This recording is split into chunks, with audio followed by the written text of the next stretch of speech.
Good morning students. आज हम अपनी पोएम कंप्लीट करेंगे, that is a true Satyagrahi. Okay. और हमने पीछे भी हमने पढ़ा था, जैसे सानिया नेहवाल थी जिन्होंने सबसे पहले क्या किया था, बैडमिंटन में मेडल जीता था। ओके। आज हम महात्मा गांधी के बारे में पढ़ेंगे। As we all know that कल 2 अक्टूबर को महात्मा गांधी जयंती भी थी, तो आज हम उन्हीं के रिगार्डिंग पोएम देखेंगे। इसमें उनके बारे में बताया गया है। Mahatma the enlightened one. Enlightened one का मतलब क्या होता है?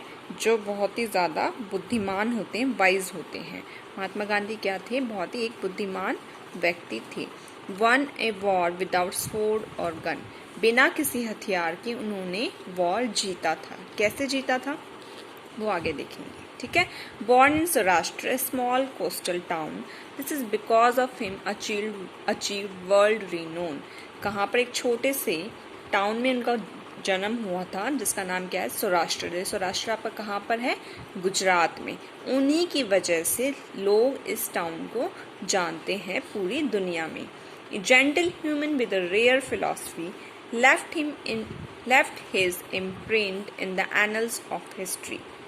एक ह्यूमन बीइंग जिस बहुत ही कम लोगों में जो फिलॉसफी होती है, जो दिमाग होता है, जो अपनी बुद्धि का प्रयोग यूज करके क्या करते हैं, अपने छाप छोड़ जाते हैं, अपने इम्प्रिंट्स छोड़ जाते हैं हिस्ट्री के रिकॉर्ड्स में या हिस्ट्री में, ठीक है। तो वो क्या थे? एक ऐसे ह्यूमन बीइंग थे जिन्होंने दुनिया में अपनी छाप छोड़ी। उनके पास ऐसी फिलॉसफी थी, ऐसे उनके विचार थे, जिसकी वजह से आज भी उन्हें हम लोग याद करते हैं। He threw back the conquerors across the seas by showing them the power of his inner peace. उन्होंने क्या किया? अपने अंदर का जो इनर पीस, मतलब कि जो अंदर की शांति होती है, उसके थ्रू उन्होंने अपने चारों तरफ पूरी दुनिया में विजेता बनाए हैं, जिसकी वजह से ही हम लोग क्या कर सकते हैं, अपनी कंट्री को नेशन बोल सकते हैं, ठीक है। उन्होंने क्या क्या फॉलो किया? नॉन वायलेंस का उनका क्या था कि अहिंसा नहीं करनी, ना ही हमें किसी हथियार का यूज़ करना, ना गन का, ना ही किसी और चीज़ का। हमें एक दूसरे से नफरत नहीं करनी है। चीज़ों को किससे जीतना है? शांति से जीतना है, पीस से जीतना है, ओके। अहिंसा he followed and brought a bloodless revolution. उन्होंने क्या फॉलो किया? अहिंसा को फॉलो किया। ब्लडलेस रिवॉल्यूशन का मतलब क्या है? वो रिवॉल्यूशन, वो क्रांति जो बिना किसी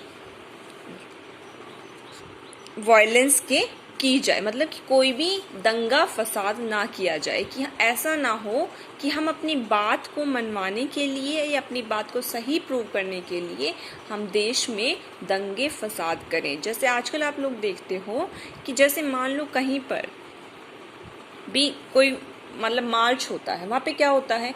लड़ाइयाँ होती हैं, लोग एक दूसरे को मारना शुरू कर देते हैं, पब्लिक ट्रांसपोर्ट को जला देते हैं। तो वो सब क्या है? गलत है। These are the violence activities. तो हमें क्या है, गांधी जी ने क्या किया? अहिंसा को फॉलो किया, एक ऐसी रिवॉल्यूशन लेकर आए जो बिना किसी वायलेंस के थी। Without him our country we would not call our nation. उनके बिना हम अपनी कंट्री को कभी भी नेशन नहीं बुला सकते थे। His message to us is simple and clear. If we ignore it, the price we pay is dear. उन्होंने जो मैसेज दुनिया को दिया वो क्या है? बहुत ही सिंपल है और क्लियर है। अगर हम उसको इग्नोर करेंगे तो हमें क्या करना पड़ेगा? पे करना पड़ेगा। Discriminate not on creed and caste. Stand united, be Indian first and last. कि किसी को भी उसके धर्म से या उसकी कास्ट से या उसके जात पात से कभी भी अलग मत करो। डिस्क्रिमिनेट का मतलब क्या है? किसी को अलग से ट्रीट मत करो। ऐसा नहीं होना चाहिए कि जो लोग नीची जाति के होते हैं उनको हम गलत तरीके से ट्रीट करें। हम सब क्यों क्या है, हमें यूनाइट होना चाहिए, एक साथ रहना चाहिए। हम सबसे पहले क्या बनना चाहिए? एक इंडियन बनना चाहिए सबसे पहले और आखिरी, ठीक है। कभी भी ऐसा नहीं होना चाहिए कि ये नीचे जाति से या ऊंची जाति से, ये हिंदू है, ये सिख है, ये मुस्लिम है या ये ईसाई है। कभी भी हमें इन सब चीज़ों को फॉलो नहीं करना चाहिए। हम सब क्या है? सबसे पहले एक इंसान है, एक इंडियन है, और यही हमारा पहला और आखिरी मोटिव होना चाहिए लाइफ में। कभी भी हमें एक दूसरे को डिस्क्रिमिनेट नहीं करना चाहिए। Bapu, sometimes I dream if you were in our midst.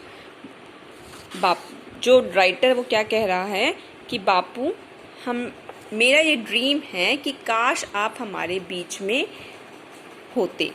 You were in our midst. जो यू वर हम यूज़ करते हैं वो हम हमेशा क्या करते, किसके लिए यूज़ करते हैं, विश के लिए यूज़ करते हैं कि काश आप हमारे बीच में होते। Would not you face up to the terrorist. आप टेररिस्ट को भी फेस कर सकते थे। Would not you revamp him who smuggles and plunders. जो स्मगलिंग होती है, जिस तस्करी होती है सामान की इधर से उधर, या जो लूटपाट हो रही है हमारे देश में, आप उसको भी क्या कर सकते थे, ठीक कर सकते थे। रिवैम्प का मतलब क्या होता है, इम्प्रूव करना। Would not you set a right our wayward leaders. अब जो हमारे लीडर्स हैं, वे वॉर्ड का मतलब क्या होता है बच्चों, डिफ़िकल्ट टू कंट्रोल और प्रेडिक्ट बिकॉज ऑफ प्रिवर्स बिहेवियर। ठीक है, कि मतलब जो हमारे लीडर्स हैं जो अपनी मनमानी करते हैं, आप उनको भी क्या कर सकते थे, ठीक कर सकते थे। Would not you today save my country. आप हमारी कंट्री को भी बचा सकते थे। And restore its to its ultimate glory. जो सपना हम लोगों ने इंडिया को लेकर या अपने नेशन को लेकर देखा था, आप उसको क्या कर सकते थे, पूरा कर सकते थे। जो हमने शुरू में जो हमने सम्मान पाया दुनिया में, वो आप वापस से ला सकते थे। Bapu, I dream a dream. मैं एक ऐसा ड्रीम लेता हूँ। Will my dream come true. क्या मेरा ड्रीम पूरा होगा। Will you be born again. क्या आप दोबारा से जन्म लेंगे। My country needs you. क्या कह रहा है राइटर कि मेरी कंट्री को आपकी ज़रूरत है। ओके, तो क्या है, जो देश में हमारी कंट्री में जो इतनी ज़्यादा लूटपाट हो रही है, किसी चीज़ का कोई सिस्टम नहीं है, उन चीज़ों को ठीक करने के लिए राइटर क्या कह रहा है कि Bapu, we need you to save our country. Okay, तो स्टूडेंट्स आपके लिए पोएम कंप्लीट होती है। कल हम इसकी एक्सरसाइज करेंगे।